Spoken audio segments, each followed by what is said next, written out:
Afinal de contas, o que é este poder do Altíssimo? Vamos falar um pouquinho sobre isso na meditação de hoje.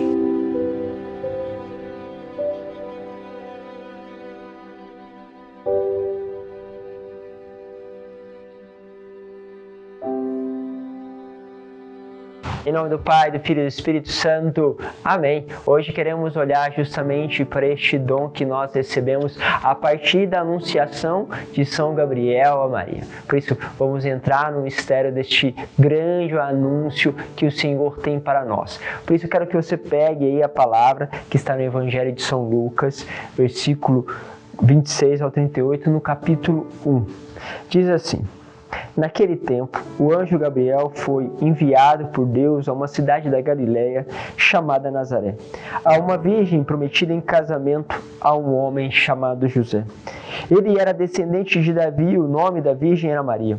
O anjo entrou onde ela estava e disse: Alegra-te, cheia de graça, o Senhor está contigo. Maria ficou perturbada com essas palavras e começou a pensar qual seria o significado da saudação. O anjo disse-lhe: Não tenhas medo, Maria, porque encontrastes graça diante de Deus. Eis que conceberás e darás à luz a um filho, a quem porás o nome de Jesus. Ele será grande e será chamado Filho do Altíssimo, e o Senhor Deus lhe dará o trono de seu pai Davi. Ele reinará para sempre sobre os descendentes de Jacó, e o seu reino não terá fim. Maria perguntou ao anjo: Como acontecerá isso se eu não conheço homem algum? O anjo respondeu: O Espírito virá sobre ti, e o poder do Altíssimo te cobrirá com sua sombra. Por isso, o menino que vai nascer será chamado Santo, Filho de Deus. Também Isabel, tua parenta, concebeu um filho na velhice. Este já é o 6º mês daquela que era considerada estéril, porque para Deus nada é impossível. Maria então disse: Eis aqui a serva do Senhor, faça-se em mim segundo a tua palavra. E o anjo retirou-se. Palavra da salvação. Olha só que interessante. Ela vai perguntar como se dará esses acontecimentos e a resposta do anjo é: o Espírito virá sobre ti e o poder do Altíssimo cobrirá com sua sombra. E aí é interessante, né? Forte tudo isso, né? Ou seja, quando nós falamos numa dimensão da sombra, a gente imagina ali um objeto que está diante de um foco de luz. Com certeza esse objeto ele vai criar uma sombra. Mas é lógico, para você ter uma sombra de algo, aquilo deve estar ali presente, deve estar próximo. É como se dissesse assim, ao aproximar-se. O Altíssimo se aproximará de você. E o simples fato dele se aproximar de você, justamente ele te cobrirá com o seu poder, com a sua força, com a sua graça. E nós queremos entrar justamente nesse poder. Imagine aquele poder, né, da experiência. Muitas vezes nós, quando mencionamos essa dinâmica do poder, podemos lembrar, por exemplo, quando os discípulos, ao andarem e colocarem perto deles os doentes, né, os enfermos, e a sombra, justamente a sombra de Pedro, pelo simples fato da sombra dele passar sobre os enfermos, eles eram curados. Então você olha aí a força, a graça, ou seja, Deus se utilizou de um homem cuja a sombra dele passava justamente a curar. Mas há algo especial, porque vai dizer que essa sombra justamente vai trazer o poder do Altíssimo. Bom, é lógico que tem essa expressão de uma cura, de dar graça, mas você não vai ver isso presente, por exemplo, na vida de Maria, né? Nós não temos narrações de cura, de milagres, né, dela justamente no Evangelho, na Palavra de Deus. Mas nós temos algo que é muito interessante pensarmos neste poder. Então, lembrando que poder é a capacidade justamente de influenciar as pessoas. Eu tenho poder à medida que eu consigo influenciar outras pessoas. Então, a mídia tem um poder muito forte. Por quê? Porque ela é capaz de influenciar as pessoas para aquilo que ela quer levar, né? Justamente aquilo que ela quer trazer às pessoas. Então, ela vai criando esta influência.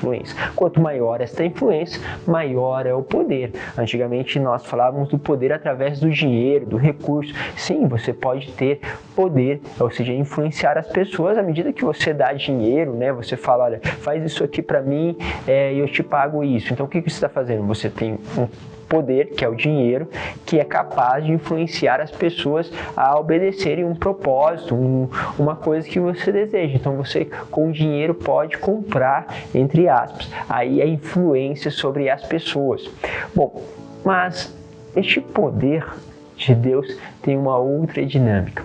E aí a gente vai entender como Deus influencia cada um de nós. E aí você vai entender que a sua influência é dada justamente pela sua entrega. Ou seja, há um ato amoroso de Deus ao se entregar por nós, assumindo sobre Ele justamente as nossas dores, justamente aquilo que são os nossos pecados, é assumido por Ele para ser justamente redimido. Então há um ato de justamente de abaixar-se, de vir ao nosso encontro, e à medida que nós nos sentimos tocados por Deus, aonde nós fazemos a experiência com Deus, você vai perceber que esta medida que vai acontecendo isso, nós somos ainda mais receptivos à influência de Deus através da sua palavra, através justamente daquilo que nos chega dos seus pastores. Por quê? Porque há uma experiência com Deus que faz isso. Essa experiência pode se dar no encontro, mas pode vir por aquela fé justamente do dia a dia, que é trazido em âmbito familiar, que é trazido por um amigo, por alguém próximo, que assume este papel de repassar a fé, né? Ou seja, ele repassa esta experiência, esta vivência a outros, e aí vai se tendo então esta força de influência. Quando nós pensamos nisso e olhamos para Maria, nós vamos perceber o seguinte: se Deus ele se influencia por se dar, Maria também. Porém, o que acontece com Deus e que se reflete justamente em Maria é que este se dar é um ato amoroso de Deus. O que nós sentimos na nossa relação com Nossa Senhora? É uma presença amorosa na nossa vida, uma presença doce, né? Quantas vezes estou ali rezando, às vezes tem problemas, tem dificuldades, tem coisas para ser vivido. Quantas vezes só os simples fatos de olhar ali para a imagem de Nossa Senhora, né? Não que ela seja a imagem, não é isso, mas lógico, é uma imagem que me traz esta presença de Nossa Senhora, e ao simples fato de olhar e perceber uma presença de Nossa Senhora que está justamente ao meu lado, que está me suportando, que está intercedendo, e é uma presença que muitas vezes é difícil de explicar, né? Não se dá para traduzir em palavras, mas podemos dizer assim, há uma presença, e essa presença é uma presença terna, amorosa, uma presença justamente materna. Assim, o que acontece? Ela, né, na sua amorosidade, ela vai então sendo justamente esta fonte que vai dizendo: fazei tudo o que ele vos disser. Ou seja, ela nos influencia através do seu gesto maternal a irmos até o seu filho. Ela nos joga até a presença do seu filho. Como sempre digo, aqui vai no Santuário Mariano e você vai perceber uma devoção eucarística. Ou seja, uma adoração que vai surgindo com muito mais frequência e peso, né? É muito comum, né? Praticamente quase todos os santuários marianos, a adoração, momentos de adoração forte a Jesus Eucarístico. Por quê? Porque ela influencia a gente assim.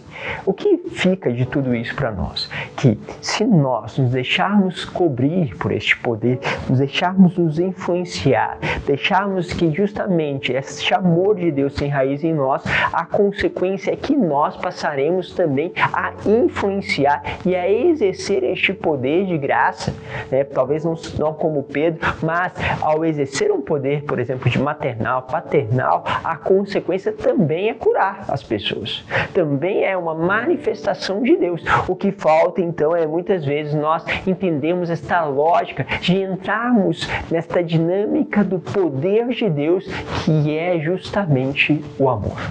Enfim, é o amor, o grande poder de Deus. É o amor que tudo move, é o amor que permanecerá pela eternidade. Então, por isso, olhe para essa dinâmica. Deus hoje nos traz um anúncio do poder do seu amor. Como este poder tem te influenciado e como você tem influenciado outras pessoas através da força do amor. Deus vos abençoe, Pai, Filho e Espírito Santo. Amém.